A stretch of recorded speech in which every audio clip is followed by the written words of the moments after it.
Resident Evil 6 sold millions of copies and almost killed the franchise, but somehow that failure saved Resident Evil, and nobody really talks about why. Because to understand how Resident Evil was saved, we first have to talk about how it lost itself. Resident Evil used to be built around survival horror. Limited ammo, tight spaces, that constant feeling that you were one mistake away from death. That started to change with Resident Evil 4. The controls were smoother, combat felt better, and slowly action started to matter more than fear. Then Resident Evil 5 doubled down on that direction. Co-op, bigger moments, more explosions. The horror didn't disappear overnight, but by the time Resident Evil 6 came out, the series wasn't really asking how to scare the player anymore. It was asking how big it could get. Resident Evil 6 wasn't made to make you uncomfortable. It was made to impress you. 4 campaigns, 4 main characters, a story that jumps from the United States to Europe to China to underwater facilities. On paper, that sounds ambitious. In practice, it meant that the game never really knew what it wanted to be. Because when you try to do everything at once,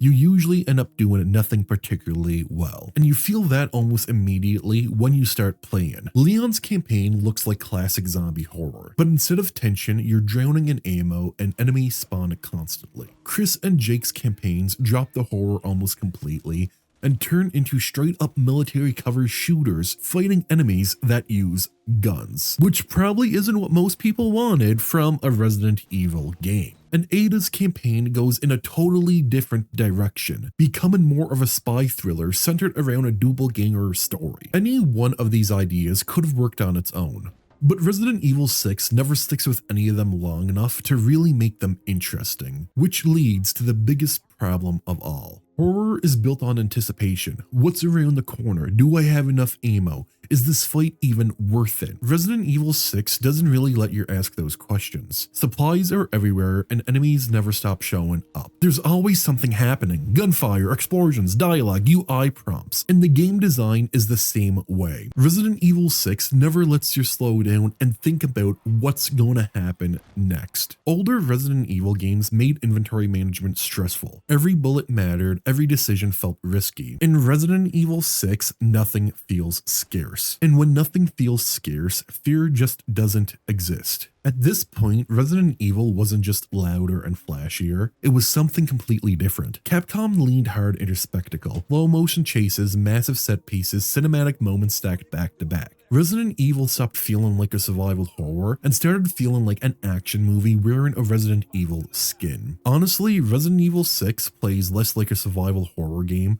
and more like Capcom's CGI Resident Evil movies. All spectacle, no fear. And once the series crossed that line, the horror didn't slowly fade away, it collapsed. This is the kind of moment that I like digging into, where a franchise loses its identity and the consequences become unavoidable. If you want more breakdowns like this, make sure to subscribe. Here's the weird part. Resident Evil 6 sold over 2 million copies in its first week, nearly 10 million copies over the life of the PS3 and Xbox 360. By normal business standards, that's a success. But sales couldn't fix what was broken, because what Capcom lost wasn't money. It was trust. And for the first time, they couldn't just ignore that. Capcom had 2 options. They could keep escalating the franchise, making the next game even bigger and louder, or they could stop and rethink everything. This time, they stopped. No immediate sequel, no bigger explosions, no trying to one-up Resident Evil 6. They took a step back, and that decision changed everything. Capcom went smaller teams, smaller scope, one main location, and one goal: to make Resident Evil scary again. This experiment became Resident Evil 7, and from the opening moments, you can tell exactly what this game is responding to. Resident Evil 7 does the opposite of 6 in almost every way. You're isolated, underpowered, low on ammo, completely on your own. You're not a soldier. You're not some action hero. You're just a regular person trying to survive. Capcom never did this for nostalgia. They did it for correction.